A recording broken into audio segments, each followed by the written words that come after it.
Bienvenidos, bienvenidas a este último episodio de la segunda temporada de La Rebelión de los Santos, un podcast sobre fe y espiritualidad para intentar sobrevivir al fin de la historia. Para este capítulo número 17, el último de la segunda temporada, me doy el gustazo de invitar nada más y nada menos que Almendra Fantilli, que es no solamente la otra pata de este podcast que hace posible detrás de las cámaras, sino que también es mi compañera de vida y muchas otras cosas, y algunas de las cuales van a conocer ustedes hoy. ¿Cómo estás, Tini? Hola, Lu. Bueno, acostumbrada siempre a estar detrás de las cámaras, ahora estar en este lugar como que un poco nerviosa, pero bueno, hola y hola, como un saludo formal para las cámaras. Para la cámara. Sí, nosotros nos saludamos hace ya mucho rato. Sí. Estamos en este paisaje precioso, que es un pequeño pueblito del interior de Córdoba que se llama Dique Chico. Y el motivo por el cual vamos a charlar hoy particularmente trae a colación uno de los capítulos de La Rebelión de los Santos que se llama Cultocentrismo. Cultocentrismo es un capítulo que se mete en la liturgia de las iglesias actuales y las pone en diálogo, en contacto con el testimonio de la iglesia primitiva. ¿Por qué creo que tenés mucho para decir sobre este tema? Básicamente porque has venido trabajando en esta cuestión del culto, y el fruto, un poco, o uno de los frutos de esa reflexión, ha sido una película, nada más y nada menos. Una película que se llama El Culto. Contame un poquito qué tiene que ver esta película con el libro. Sé que tiene que ver, básicamente porque sos mi esposa, pero contame un poquito cómo fue este proceso que te llevó a madurar una película. Bueno, Lu, como vos decías, el capítulo de este libro fue como muy nodal para la elaboración de la peli. En primer lugar, por esta discusión que vos planteás en torno a cómo celebramos el culto a Dios y lo que pasa una vez a la semana versus, o en discontinuidad, o muchas veces disociado de la vida cotidiana de quienes profesamos la fe y la tratamos de vivir coherentemente, al menos tratamos. Entonces esta discusión fue como muy central porque en algún punto plantea esta disociación o vivimos una disociación que me parece que poco tiene que ver con el evangelio y el evangelio integral en la totalidad de la vida, y por otro lado esta reflexión en torno a cómo vivimos nuestra vida con otros y otras, y esto que vos nombrás como comuniolatría, o una fe súper individual y abstracta. Entonces estos puntos como que dispararon, estos puntos sumado a la reflexión de la teología litúrgica un poco, y un poco también en contacto con la antropología, con la etnografía, la observación participante, dispararon esta peli.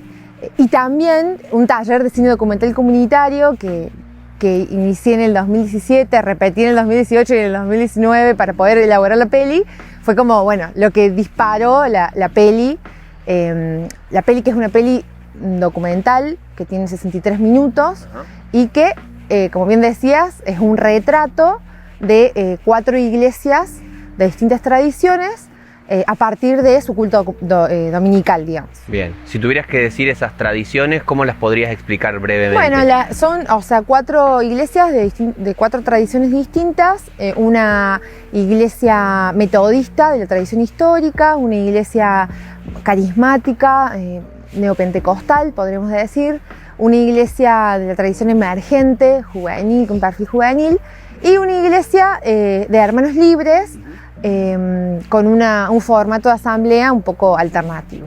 Todo eso filmado en comunidades de la ciudad de Córdoba, en Argentina. La ciudad de Córdoba, Argentina, sí. Bien. En la provincia de Córdoba. La provincia de Córdoba. Bien, si te parece podemos ver el tráiler como para tener una idea general de qué va la peli, y después vamos a intentar discernir algunas de las propuestas que tira la película y charlar sobre eso.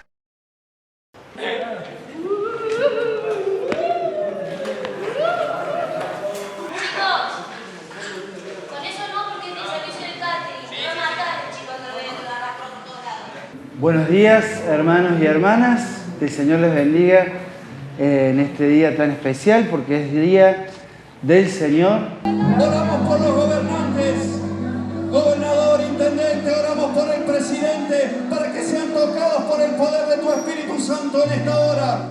Exaltaré mi Dios, mi Rey.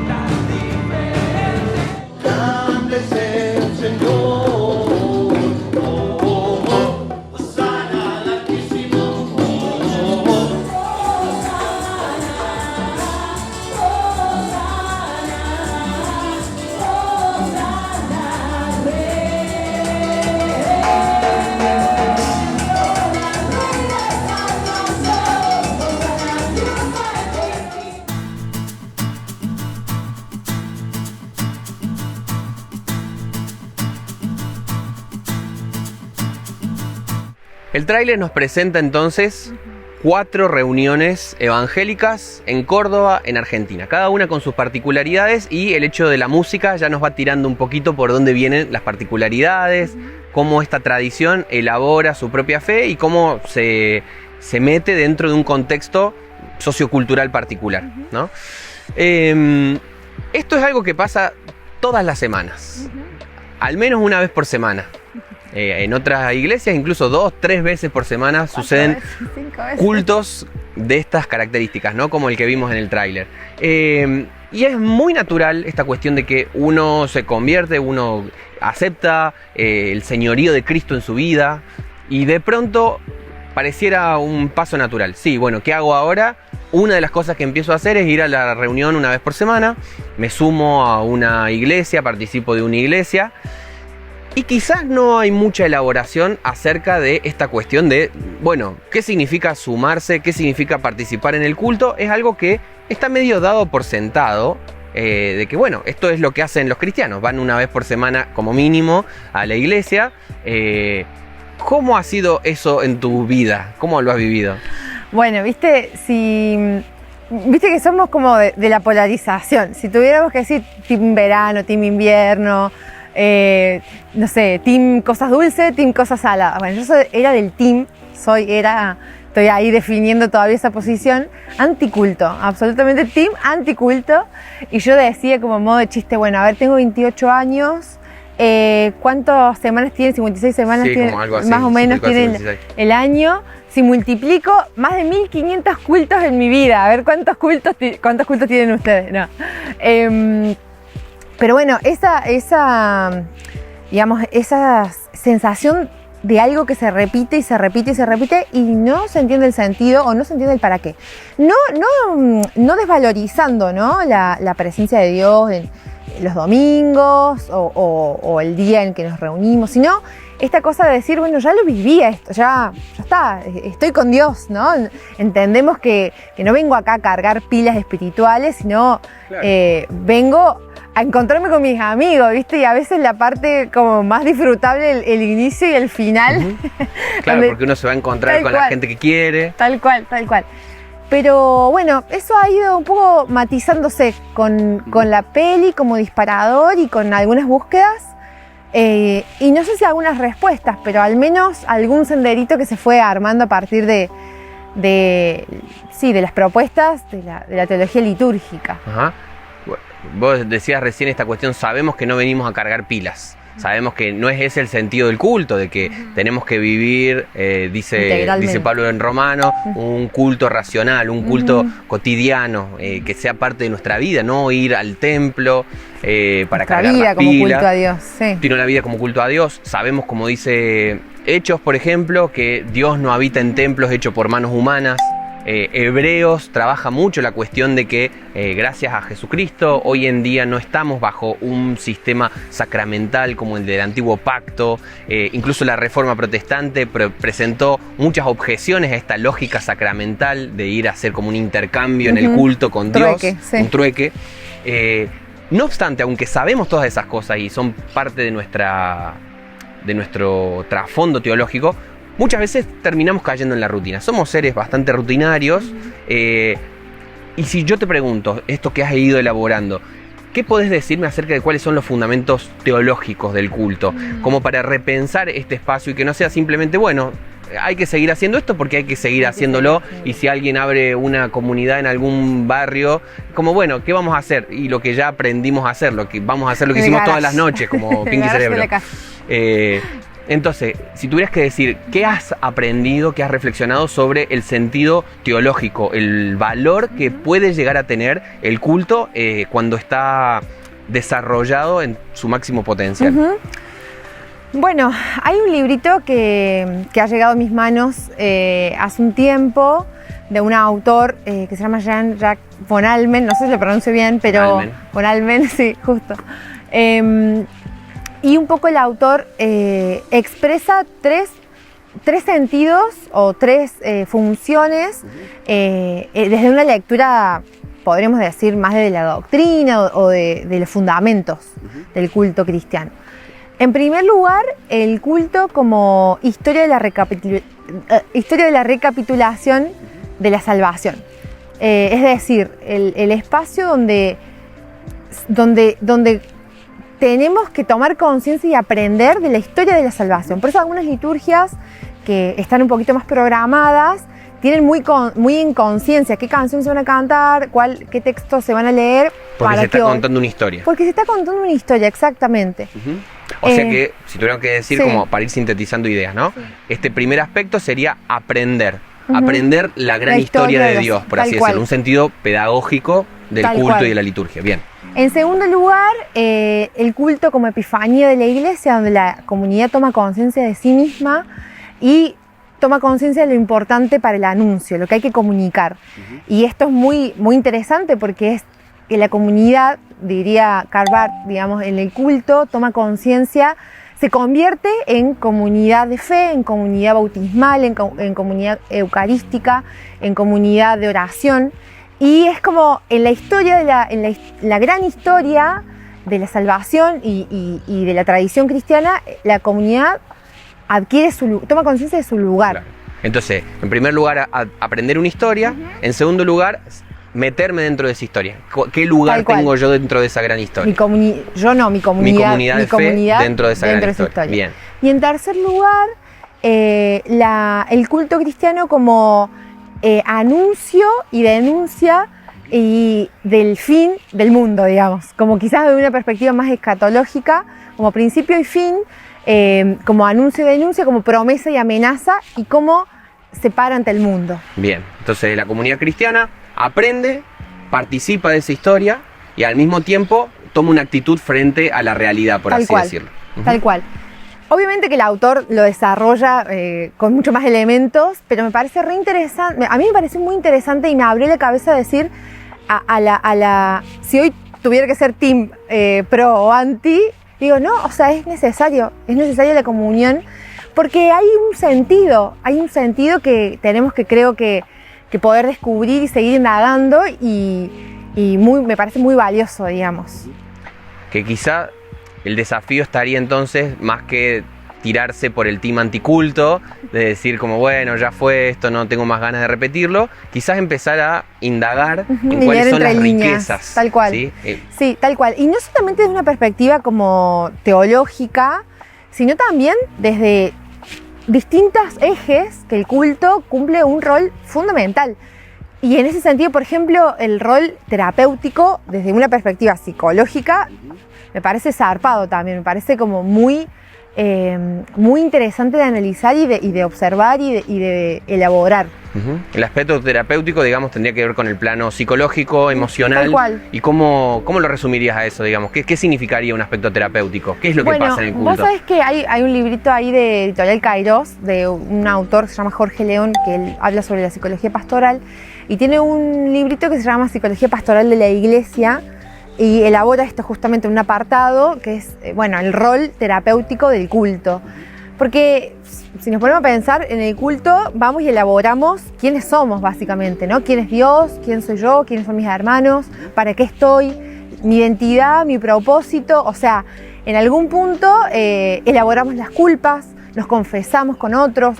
El culto propicia un espacio para la reflexión, para la introspección, para la elaboración del mundo interior. Y me parece como súper relevante, súper necesario también para nuestro pueblo cristiano y para nuestras propias vidas.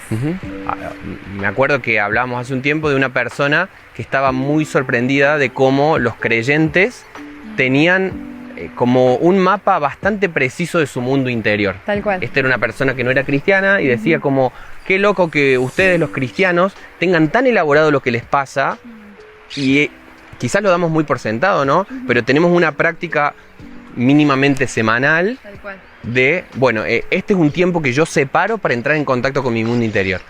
Mientras estoy acá, le pregunto a Dios qué es lo que me estuvo pasando, cuáles son las cosas de las que me arrepiento, hablo con otro, me confieso, y todo eso de pronto tira una luz sobre el mundo interior que quizás personas que no están dentro de la fe ni en la comunidad cristiana tienen muchos espacios para elaborar esto, y nosotros es como bastante normal ser conscientes de eso. Hay un fragmentito de la peli sí. que me parece que esto se ve de una forma muy interesante. No... Quizás no en un lenguaje estrictamente psicológico, ni lacaniano, ni freudiano, ni nada que ver.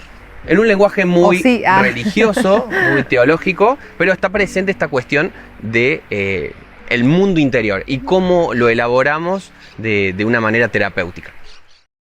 Porque a pesar de los problemas, las dificultades y todo lo que el enemigo te pueda oponer, el Señor te dice en esta noche, gózate, porque el gozo del Señor es tu fortaleza.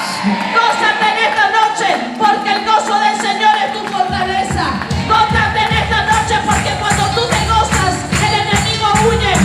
Oh, alaba a Dios en esta noche. Tú que danzas y hace tiempo que no danzas, corta esas cadenas y esas ataduras en tus manos y en tus pies. Porque el Señor no te llama para que tú estés en pozo de desesperación. Usa la sangre de Cristo en esta noche.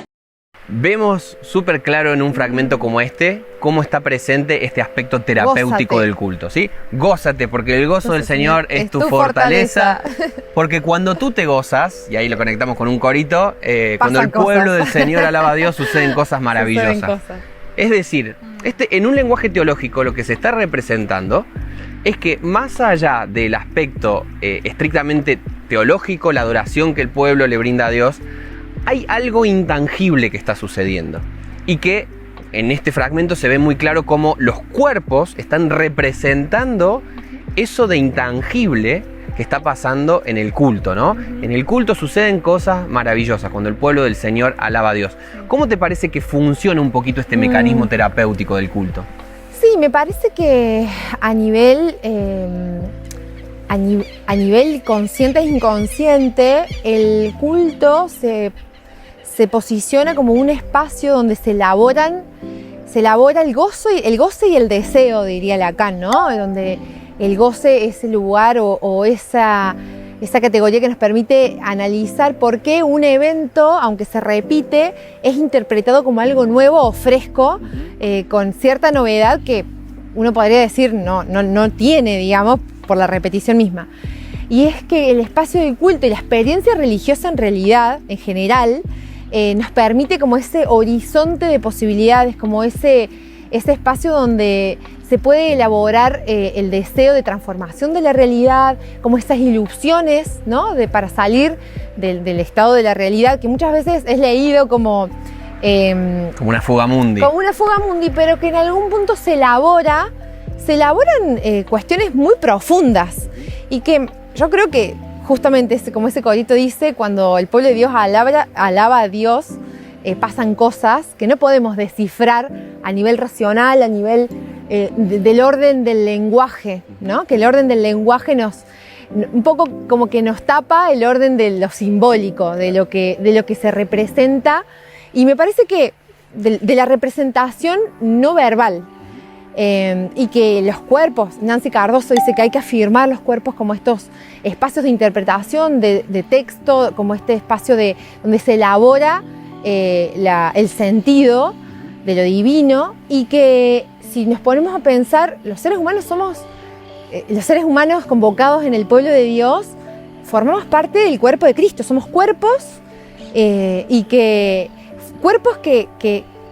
cuerpos que forman parte del cuerpo de Cristo. Entonces, me parece que esa dimensión, algunas tradiciones las tienen como un poco más opacadas o no elaboradas, o priorizan esto, ¿no? El lenguaje, el texto, claro, la palabra.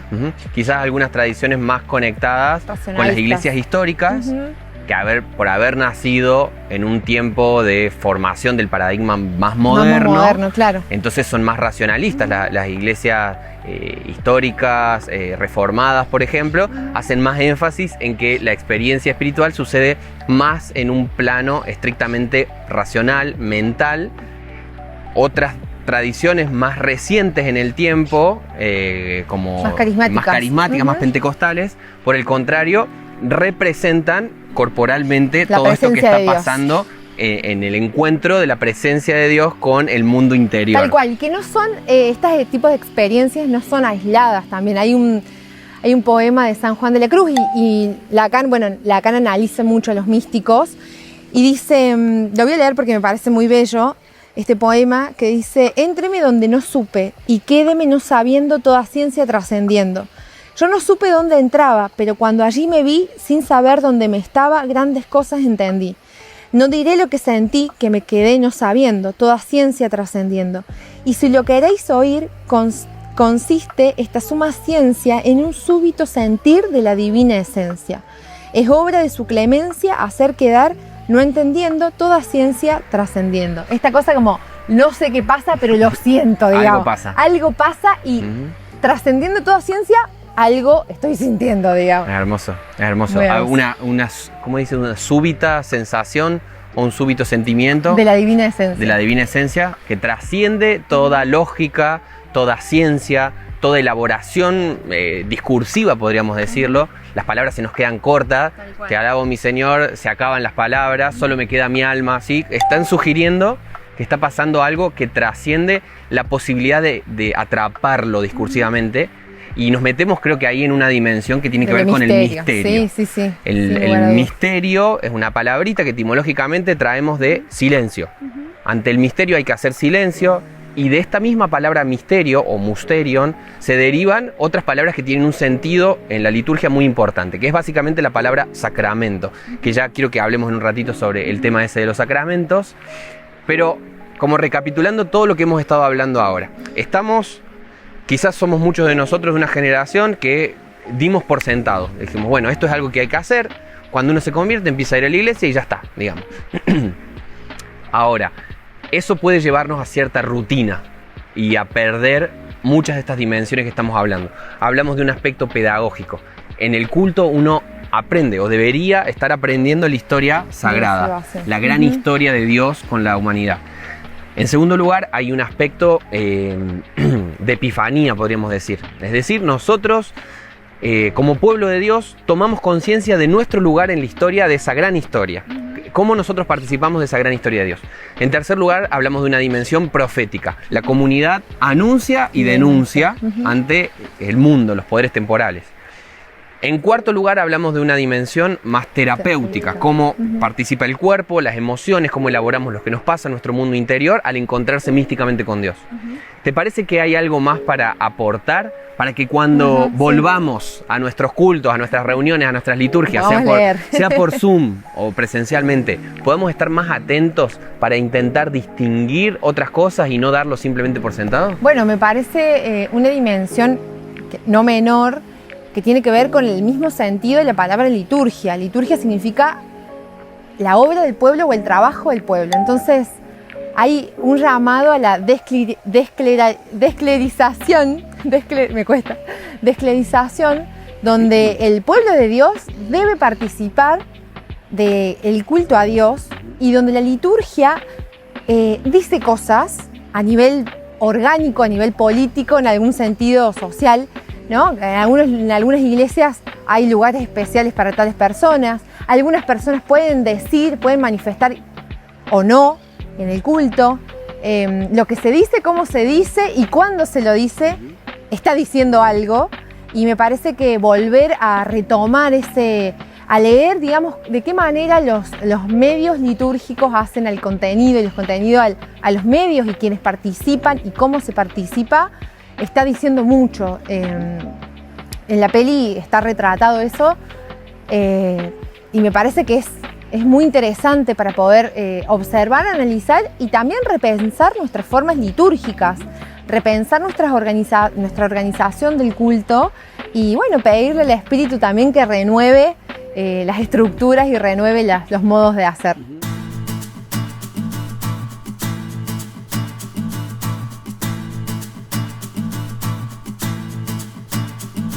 El eje de este capítulo, cultocentrismo, tiene que ver justamente con eso, con un fenómeno que he detectado muchas veces, incluso en mi propia experiencia de fe, mediante el cual el culto pareciera ser un elemento extraño al resto de la vida cristiana. Se come la vida, básicamente.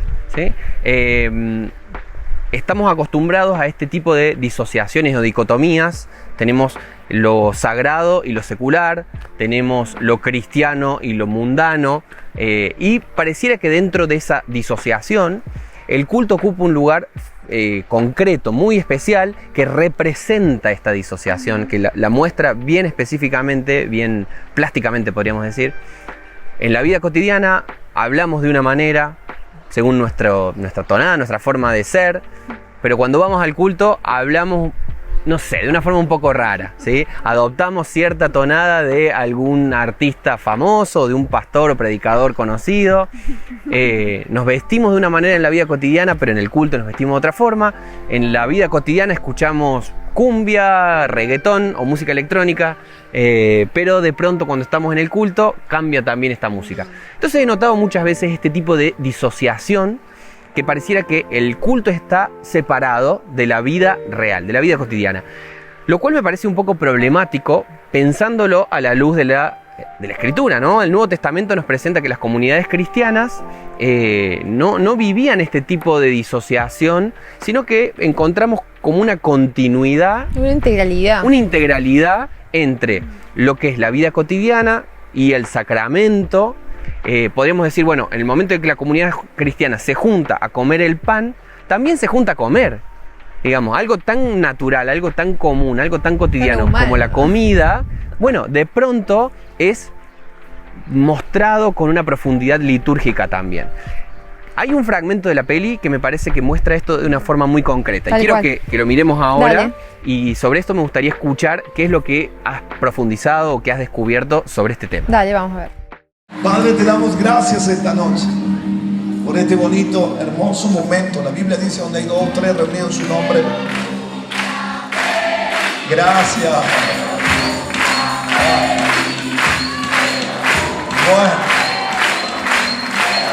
San Mati.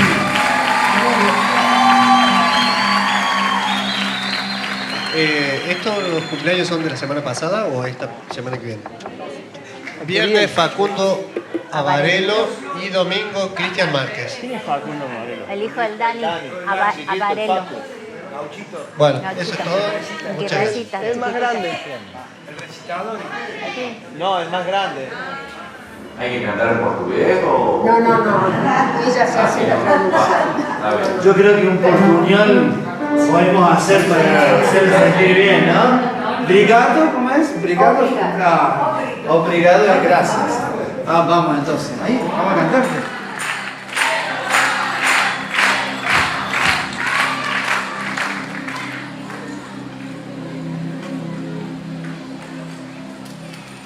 Mire si no parece un Leochito Gil ahí.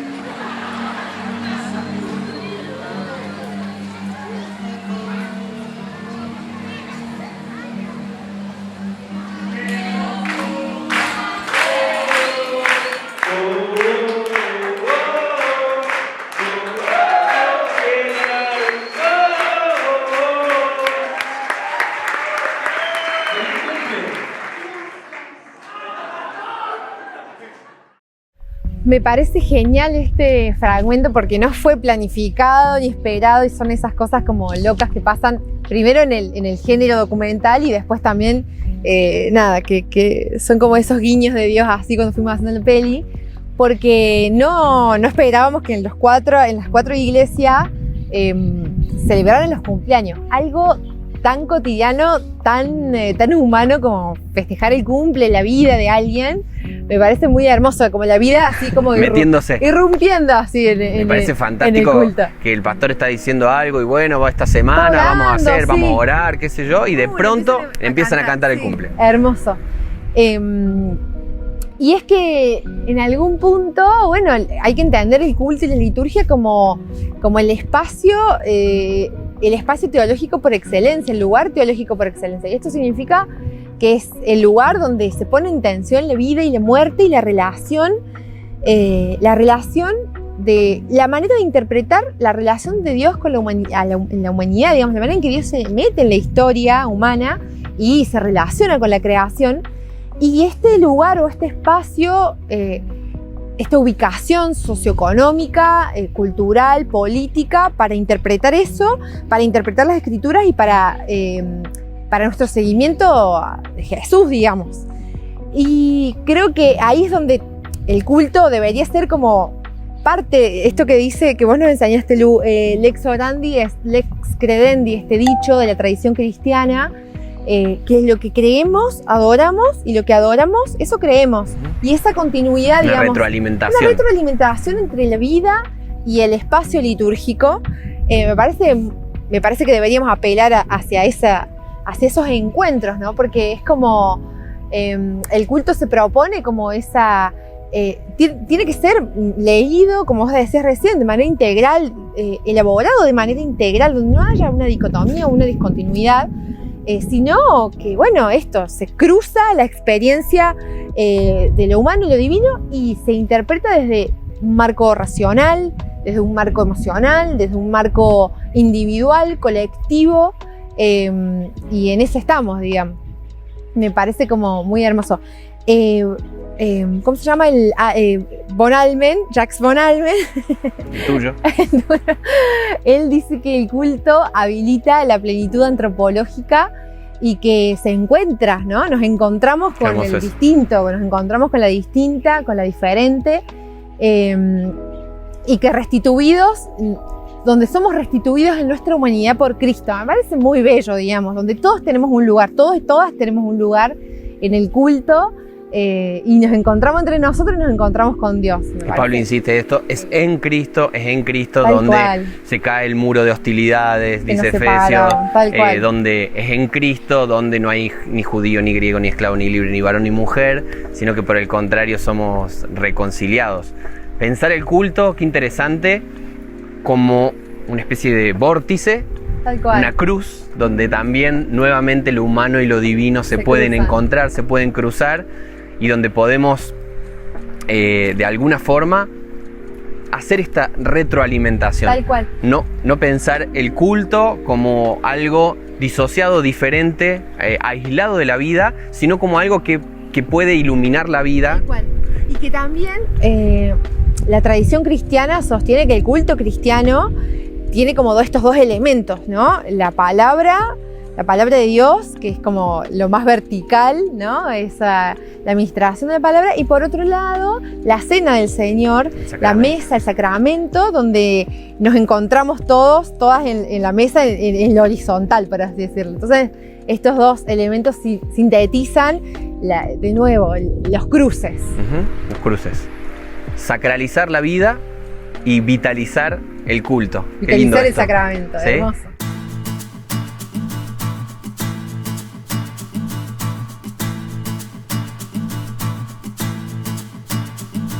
Bueno, Lu, y para ir terminando, vamos a mostrar un fragmento que no queríamos ser spoiler, estábamos ahí como en disputa de qué mostrar, pero bueno, como tienen que ver la peli, no les vamos a quemar un fragmento que es muy hermoso y que Muy habla significativo de lo que queremos tal hablar. cual, que es acerca de lo comunitario y la importancia de que el culto retroalimente la vida cotidiana y comunitaria y viceversa. Pero les vamos a mostrar un fragmento que da cuenta de este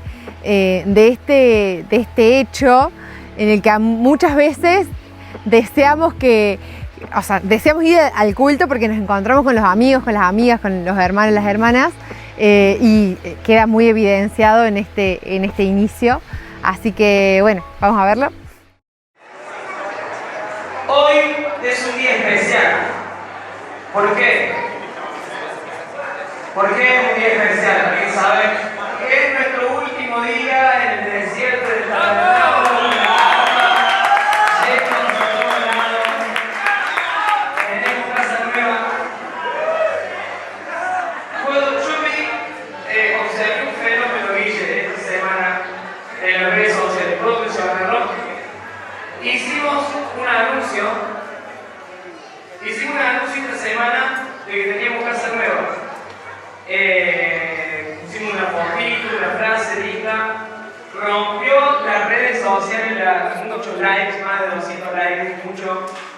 Al día siguiente pusimos hay que limpiar 32 likes.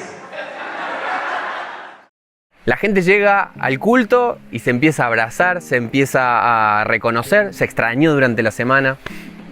Y cuando leemos efectivamente el Nuevo Testamento nos encontramos con que eso es parte de la fe. En el Nuevo Testamento no existe una especie de vida privada con Dios, sino que es la vida de la comunidad que se encuentra con Dios. Esto se ve en las cartas de Pablo una y otra vez, está clarísimo en Hechos también, este aspecto comunitario de la fe, pero donde me parece que queda muy en evidencia, y es de lo que aborda el capítulo, es lo que encontramos en esta famosa sección de Corintios 11, primera de Corintios 11, que la leemos generalmente en el momento de compartir el pan y el vino, la cena del Señor. Pablo escribe ahí y le dice, bueno, vengo a contarles de lo que yo mismo recibí, la noche en la que el Señor fue entregado, tomó la copa, etc. Y generalmente cuando leemos estas instrucciones paulinas de no beber indignamente de la sangre de Cristo, no comer del cuerpo de Cristo indignamente, sino más bien discernir el cuerpo de Cristo, nuestra interpretación o nuestra intención siempre es más bien individual. Es decir, yo personalmente tengo que pedir perdón por mi pecado. Tengo que pedir perdón por mis pecados, me tengo que confesar, tengo que hacer las paces con Dios y recién ahí comer la Santa Cena. Muy Pero cuando individualista. leemos, muy individualista nuestra respuesta, pero cuando leemos el sentido que tiene 1 Corintios 11, nos encontramos que tiene un aspecto fuertemente comunitario. Que lo que Pablo está queriendo hacer es instruir a los corintios, porque había visto que ellos se juntaban a compartir la cena, se juntaban a comer, y algunos llegaban más temprano. Los biblistas dicen que probablemente los que llegaban más temprano eran los que tenían una mejor posición económica, y los que tenían una posición económica menos privilegiada llegaban al final. Muchas veces probablemente los esclavos llegaban al final cuando ya se había comido toda la comida. Tal cual. Y lo que Pablo está apuntando ahí, el centro de su exhortación, tiene que ver justamente con que eso no era discernir el cuerpo. Tal cual. El cuerpo de Cristo, la comunidad de los santos, no lo estaban discerniendo, no estaban entendiendo las situaciones, y por eso comían indignamente el cuerpo de Cristo, que también era el pan, ¿no? Está haciendo como un juego de sentidos acá. ¿Qué te parece a vos, y como sí, para ya ir llegando al final de esta charla, qué te parece que podemos aprender acerca de este aspecto comunitario? ¿Cómo el aspecto comunitario ilumina la experiencia del culto y viceversa? ¿Qué nos puede decir el culto acerca de este aspecto comunitario que es tan central, tan vertebral para la experiencia cristiana? Sí, me parece que, bueno, qué interesante hacernos la pregunta sobre qué nos llamaría atención el apóstol en nuestras comunidades hoy, ¿no? Porque a veces hay hermanos, hermanas que no esperan a sus hermanos y hermanas para compartir la cena del Señor. Me parece como muy interesante hacer esa aplicación y llamarnos la atención, ¿no? Que no aguantamos de nuestro hermano, que no discernimos de nuestro hermano. O quedamos por sentado porque nosotros ya tenemos resuelto ese punto. Tal cual. Seguimos por nuestro caminito y nos olvidamos. Tal cual. Me parece que la pandemia vino a exponer vino a exponer la crisis de los modelos como hegemónicos de las iglesias mayoritarias y masivas. Vino a alertarnos acerca de, bueno, no se pueden reunir 500, 400, 600, 1000 personas en un lugar, y eso como que hizo tambalear todo. Tal cual.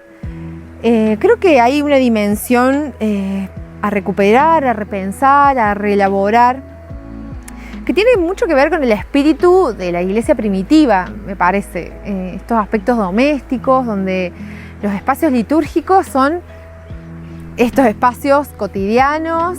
Hay una palabra que escuché por ahí, como recuperar la caseidad, que no te gusta esa palabra, pero me parece muy hermoso porque es hacer, y no es que la casa se vuelve de nuevo un espacio privado, reservado a la familia, no, sino la casa como espacio litúrgico se abre sus puertas, se vuelve un espacio público, un espacio de contención, de acogida, de cuidado, de administración de la cena del Señor, de administración de la palabra, donde se descentraliza, ¿no? Se descentralizan las figuras que monopolizan a Dios, y se abre, digamos, como alternativa para el ejercicio de los dones, para esa descentralización, me parece, de del monopolio de Dios. Sí. Y que no sé si todo el mundo estará de acuerdo, pero me parece que está genial, digamos. Sí, quizás más que la palabra caseidad, me gusta reflexionar sobre lo doméstico o lo hogareño, que le da como también una cercanía. Y sí, efectivamente, esto que nombrabas de la pandemia, muchas iglesias que no tenían una pata o un aspecto o una vida comunitaria entraron en crisis muy profundas. Si la experiencia de iglesia era simplemente el culto, una experiencia cultocéntrica, de pronto nos quedamos a pata con la pandemia, porque nos encontramos solitos en nuestras casas. ¿Y qué hacemos con todo eso? Si no tenemos vínculos profundos, significativos con el resto del cuerpo de Cristo, de pronto nos encontramos que nuestra propia fe solita también la está pasando mal. Creo que eso lo puso en evidencia. ¿Qué desafíos te parece, como para cerrar? ¿Qué desafíos así concretos te parece que tiene la experiencia cristiana en esta época de pandemia y la pospandemia para pensar específicamente la comunidad? Bueno, me parece que poder asumir la presencia de Dios en las vidas, en las familias, en nuestros grupos, y compartir de eso que hemos recibido, compartir la buena noticia con quienes tenemos a nuestro alrededor y repensar los modos en los que nos reunimos, cómo circula la palabra, qué cantamos, cómo lo hacemos, cómo lo decidimos.